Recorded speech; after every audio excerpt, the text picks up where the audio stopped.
Fala galera, vim aqui falar de equação com duas incógnitas para vocês, para a gente entender como a gente pode resolver essas equações. Para começar, vamos ter uma situação problema, onde estou em uma papelaria, comprei 3 lápis e 2 borrachas, sem olhar o preço inicial deles, mas eu sei que eu paguei no final R$ 4,40. E aí a pergunta que nos entra é: quais os possíveis valores do lápis e da borracha? Certo? Se eu não olhei o valor do lápis da borracha antes de fazer esse pagamento, eu posso fazer algumas suposições. Mas, a princípio, a gente vai se guiar nessas suposições trabalhando com uma expressãozinha algébrica, uma equação com duas incógnitas. Uma incógnita para o lápis e uma incógnita para a borracha. Vou chamar a incógnita do lápis de L e a da borracha de B. Assim eu tenho esta equação que representa essa situação.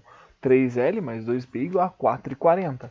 A partir desta equação, eu consigo encontrar soluções. Bom, uma das maneiras mais simples, como eu não sei o valor nem de um nem de outro, é supor alguns valores possíveis para um dos itens. Então, eu vou e suponho valores para o lápis, e a partir desse valor, eu encontro o correspondente do outro item, no caso da borracha. Então eu suponho alguns valores para o lápis. Então eu imagino um lápis que custe 60 centavos, 80 centavos, R$ 1 ou 1,20. Com esses valores eu calculo quanto valeriam 3 lápis, que é o que eu tenho aqui. Eu tendo esses valores de 3 lápis, eu procuro saber quanto falta para chegar nos 4,40, que é justamente as duas borrachas.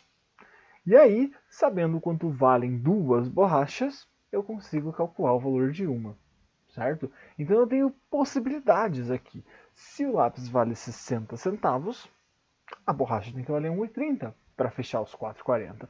Se o lápis for 80 centavos, a borracha tem que valer R$ 1. Se for R$ 1 o lápis, a borracha é 70 centavos. Se for 1,20, a borracha tem que ser 40 centavos. Então não vamos procurar uma solução exata, uma solução única, certo? Nós vamos encontrar padrões de soluções, várias soluções para o mesmo problema. Isso pode acontecer. Pois bem, muitas vezes a gente está interessado em encontrar uma solução só ou algumas soluções para resolver uma certa situação. Então, como a gente faz quando eu tenho uma equação como 4x menos y igual a 10 e eu preciso de uma das soluções? Qualquer uma serve. Eu, primeiramente, vou pegar uma das incógnitas e escolher um valor para ela. Então, eu vou pegar aqui o x e vou considerar se o x vale 3. Então, considerando que x vale 3, quanto que tem que valer o y? Poderia ser qualquer outro valor para o x, mas eu decidi o x igual a 3 para começarmos. Então, a ideia é muito simples, eu substituo esse valor na nossa equação.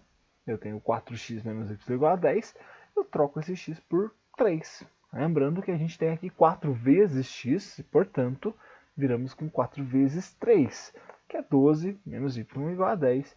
E aí é uma equação de primeiro grau, eu consigo descobrir o valor do y facilmente, certo? Então, menos y igual a 10 menos 12, que é menos 2, e portanto y vale 2. Isso significa que quando x é 3, o y, por consequência, tem que valer 2.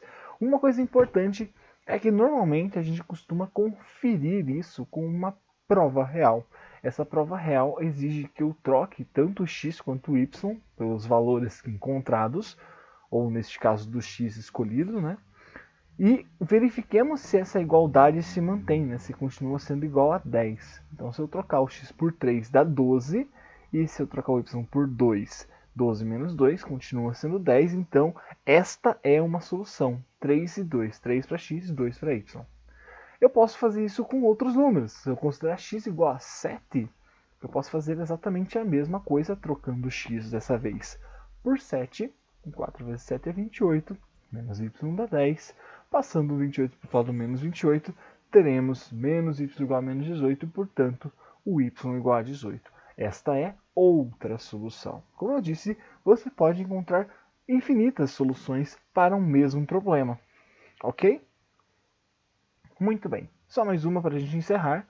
Se eu colocar um valor x igual a 2, fazendo a mesma conta, 4 vezes 2 menos y igual a 10.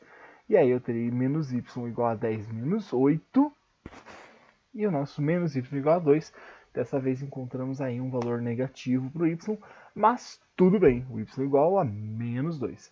Uma coisa que é importante chamar a atenção, às vezes esse tipo de equação com duas incógnitas, ele vai trazer algum limite, alguma outra restrição. Tá? Para a gente não trabalhar só com infinitas possibilidades, às vezes ele me diz o seguinte: esta equação possui apenas valores naturais como resposta. E nesse caso, você teria que descartar essa possibilidade aqui como resultado, porque temos um número negativo. Ou eu poderia dizer que essa solução só tem valores pares, ou que o x tem que ser o dobro do y, ou vice-versa. Às vezes eu posso trabalhar com essa noção de, além dessa equação, eu ter algum outro tipo de restrição para que eu possa encontrar uma solução, ou duas, três soluções mais precisamente. Mas se não tiver nenhuma outra restrição, eu tenho infinitas soluções para o mesmo problema, certo? Bom, devido a essa ideia de infinitas soluções, é comum a gente pensar num gráfico de soluções. Então, quando eu penso numa equação com duas incógnitas, que a gente encontra infinitas possibilidades, a gente pode pensar num gráfico para elas. Então, vou considerar essa equação menos x mais 2y igual a 1. E eu vou calcular três possibilidades de solução. Daquele mesmo jeito que a gente fez anteriormente. Eu escolho um valor para o x, faço a conta para encontrar o valor de y, então menos x igual a 2y, menos 1, passa por lado mais 1, 2y igual a 2 e nosso y vai valer 1. Ótimo, uma solução é 1, 1. Faço a mesma coisa para o número 3, que eu escolhi em seguida.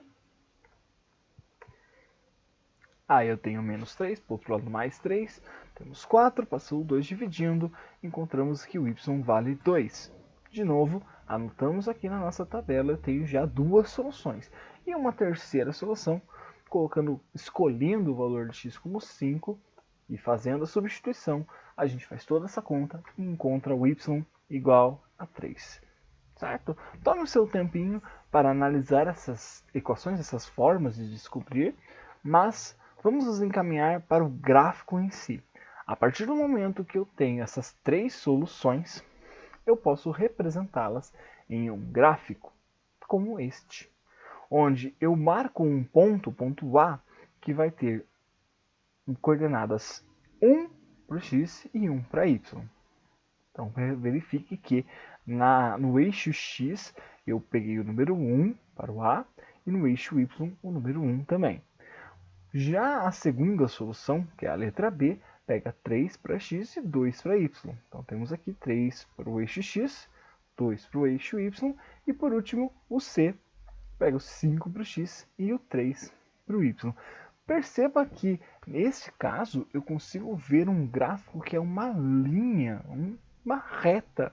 A gente chama então essa de uma equação linear, certo? Porque tanto x quanto y não tem nenhuma potência neles, então eles viram um gráfico linear, viram uma linha. E eu consigo inclusive utilizar este gráfico para encontrar outras soluções. Eu posso, por exemplo, verificar que este gráfico ele passa na malha aqui por um ponto que não está marcado, mas que passa exatamente em cima do número 7 para x e 4 para y. Então, consegue perceber aqui exatamente nesse ponto 7 para x, 4 para y. Se você parar para analisar e fizer esta conta usando 7 para x, você vai encontrar 4 para y. Ok? Inclusive, podemos fazer essa análise para números negativos, o que é bastante útil. Ok? Esta é a maneira de a gente trabalhar com equações com duas incógnitas. Bem simples, né? Espero que tenha gostado. Vejo vocês na próxima.